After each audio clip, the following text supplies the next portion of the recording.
여러분 안녕하십니까. 정통 주식 채널입니다. 2022년 1월 9일 일요일인데요. 오늘 아침에는 최근에 반도체 후공정에서 반도체 부품하고 본체하고를 연결해주는 우리 인체의 신경망 역할을 하는 그 PCB의 그 공급 부족 현상이 지속적으로 발생하고 있다고 하는 이런 뉴스들이 많이 나오고 있지 않습니까? 그래서 우리 현재 반도체 그 마지막 그 본체의 그 신경망 역할을 하는 PCB를 제조하는 핵심적인 기업인 대덕전자, 심텍, 코리아서키트 이런 종목들에 대해서 앞으로의 주가 전망, 그리고 작년도에 비해서 공급 부족 현상 속에 이 회사들의 실적이 얼만큼 좋아졌는지 이런 걸 보고 설명을 드리도록 하겠습니다. 근데 심텍이라고 하는 종목은 지금 다소 주가가 최근 들어서 바닥권에서 좀 급등한 그런 측면이 있죠. 지난 연말서부터 무려 단기간에 25,000원대에서 45,000원대까지 급등을 해오고 장기간 좀 행보 과정을 거쳐서 최근에 반도체 가격들의 상승과 더불어서 심텍도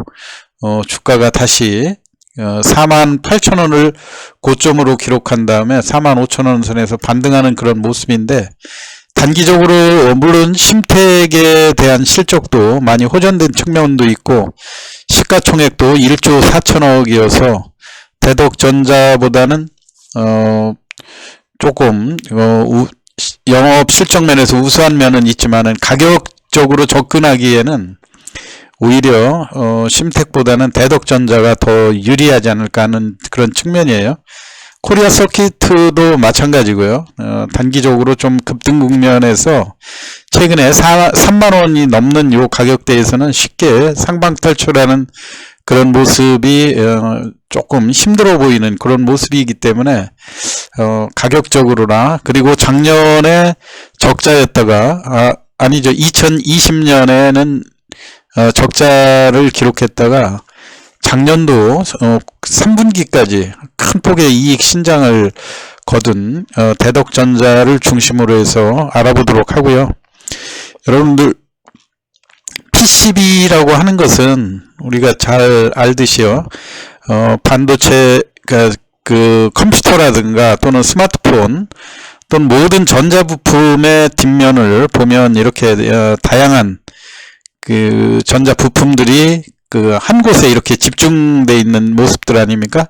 이 판 자체를 PCB라고 하는 거거든요. 그래서 이게 이제 최근에 그 대덕전자라든가 이런 데에서 좀 시중에 훨씬 더 인기를 끄는 그런 이유들이 이 PCB의 그 전자제품하고 그 본체하고를 연결해주는 그 방식, 여기에서 FC BGA 방식, 볼 그리드 어레이라는 그런 방법인데요. 특히 이 FC BGA의 공급이 부족한 그런 상황이거든요. 이제 우리 국내에서는 대표적으로 삼성전기라든가 대덕전자, 그리고 LG이노텍이 생산을 담당하고 있는데, 이 중에서 특히 이제 대덕전자의 그 영향력이 상당히 눈에 띄게 돋보이는 그런 상황이에요. 대덕전자 같은 경우는 그 모 회사가 대덕이 그 지주 회사로서 32% 지분을 가지고 있고 국민연금이 7% 정도 가지고 있거든요. 자, 대덕전자 같은 경우 작년에 그 2020년도 말이죠. 2020년도 말까지만 해도 그렇게 두각을 나타내지 못하고 실적이 좀 처지는 그런 모습이었어요. 그러다가 작년부터 물론 이제 작년 상반기서부터 PCB의 부족 현상이 본격적으로 일어났었죠. 그러면서 작년 연말까지 15,000원대에서 22,000원대까지 급등하고 한 차례 조정 과정을 거쳐서 지난 연말서부터 다시 본격적으로 주가가 상승하는 이런 패턴인데, 주가가 이렇게 상승으로 전환된 그런 배경에는 실적 호전이 뒷받침되고 있다고 하는 것, 말 그대로 BGA 방식, PCB의 BGA 방식은 지금 인텔이라든가 애플 또 AMD 같은 데서 전부 다 채용하는 그런 방식들 아닙니까? 그러다 보니까 이쪽에 풍기 현상이 특히 많이 벌어지고 있고, 그것 때문에 대덕전자가 지금 그 수요를 대지 못할 정도로 지금 그 상당한 그 영업의 최고의 호황기를 맞고 있다, 이렇게 볼 수가 있겠죠. 그러면은 과연 대덕전자가 작년에 얼마만큼 그 2020년도하고 비교해서 영업이 얼만큼 나아졌는지 그 점도 좀 한번 살펴보도록 하겠습니다. 제가 참고로 심텍하고 비교를 해가지고 같이 수치로 비교를 해봤는데요. 심텍과 대덕전자는 주식수 자본금 규모에서 약간의 그 차이가 좀 있을 수 있는데요. 대덕전자 같은 경우 257억 자본금에 심텍 같은 경우는 170억 자본금이라는 얘기죠. 이런 상황에서 보면 자산 규모는 8,400억이고 2020년도 말에 7,970억. 지금 가로 안에 있는 것이 심텍의 그 수치거든요. 근데 이 수치로 봐서는 크게 큰 차이는 없다고 보여져요. 그런데 부채 측면에서 심텍이 부채 규모가 조금 높은 편이죠. 그리고 자본 총계에 있어서도 자본 총계라는 것은 257억의 납입 자본으로 출발을 해서 그동안 영업으로 내부에 유보해놓은 그런 자금들을 이야기한다고 볼 수 있죠. 6,740억 정도로 유보율이 한 2000%가 넘는다고 볼 수 있죠. 그러니까 대단한 재무구조라고 이렇게 볼 수가 있고요. 그리고 매출액에 있어서도 보면 그러니까 작년 2021년도 상반 3분기까지 약 7천억 정도의 매출을 일으켰거든요. 심텍이 9,700억으로 조금 우세한 편이죠.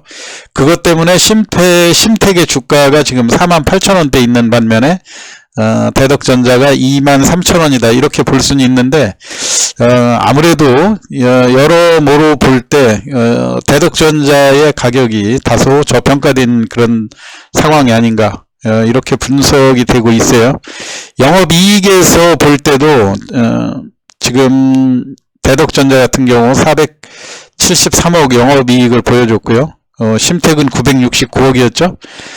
그런데 중요한 건 심텍 같은 경우는 작년하고 2020년도하고 2021년도하고 그렇게 신장돼 있는 것을 볼 수가 없는데 대덕전자 같은 경우는 119억에서 473억으로 늘어났으면 엄청나게 주가가 좋아진 거죠. 그리고 또 무엇보다도 순이익에 있어서 2020년도에 110억 정도의 적자에서 3분기에 작년 3분기까지 477억 흑자로 전환했다고 하는 측면이 최근 대덕전자의 상승에 아주 좋은 흐름을 보여주고 있는 것이 아닌가, 이런 생각이에요.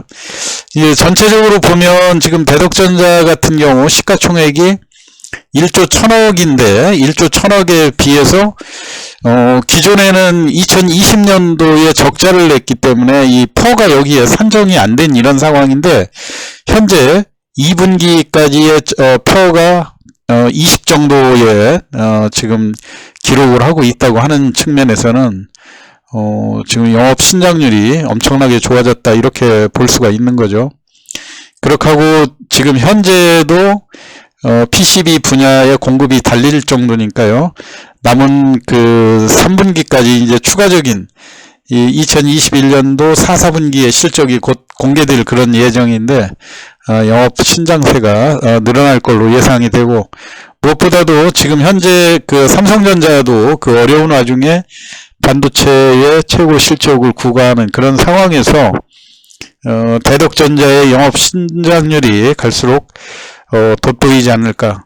2022년도 상반기 이후에도 지금 현재 PCB의 공급 부족 현상으로 인해서 기존의 고점 25,000원 뭐 이렇게 일단 그 가볍게 돌파할 그런 가능성이 상당히 높아 보이죠. 그리고 주봉 차트로 볼 때 지금 그 대덕전자 같은 경우 저점이 지속적으로 계속 올라가고 있는 완만한 기울기의 우상향 곡선이 확실하게 이 정착이 돼 있는 이런 상황 아닙니까? 대개 이제 반도체 기업들 특히 이 호황기를 맞을 때 과거에 2차 전지도 마찬가지였었지만은요, 이런 완만한 기울기의 차트가 이 추세가 꺾이는 그러한 신호들은 아무래도 이제 지금 PCB의 수요라든가 이런 것들이 공급 과잉이 돼야 되는 그런 상황인데, 지금 현재에 있어서는 그런 상황을 예상할 수 없는 그런 상황이라고 보여지죠.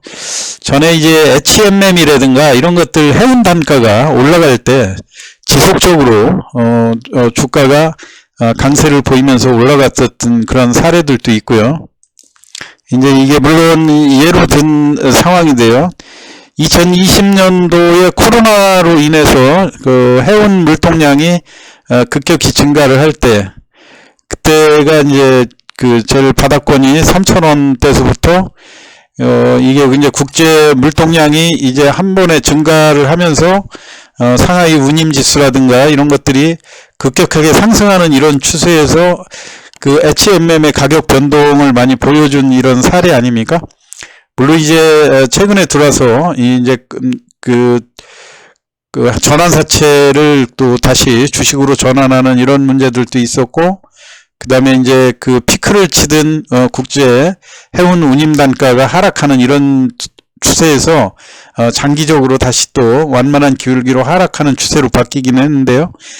마찬가지로 어떤 기업이 이렇게 국제적인 영업 환경의 호전으로 인해서 주가가 상승하는 이런 국면들은 초기에 완만한 기울기에서 다시 급격하게 발생하는 국면이 나올 수 있다고 하는 측면, 그래서 여러모로 볼 때 여러분들이 단기적으로 대덕전자에 대한 관심을 기울여 보시는 것이 좋을 것 같고요. 최근에 이제 이 대덕전자의 특징이라고 할 것 같으면은 지금 이 현재 가격대에서 기관과 외국인이 꾸준히 매수를 하고 있고, 다소 과거에 이 대덕전자가 좀 지루하게 움직인 측면들이 있어서 개인들의 매도가 활발하게 많이 쏟아지는 그런 모습들 아닙니까? 그래서 앞으로 점차적으로 PCB의 국제적인 수요라든가 이런 것들이 다시 또 반영이 되면 주가의 신장세를 기대해 볼 수 있지 않을까 해갖고 여러분들 주말 아침에 대덕전자에 대한 설명을 드렸습니다. 투자에 참고하시기 바라고요. 편안한 휴일 보내시기 바랍니다. 오늘 시황 마치겠습니다. 감사합니다.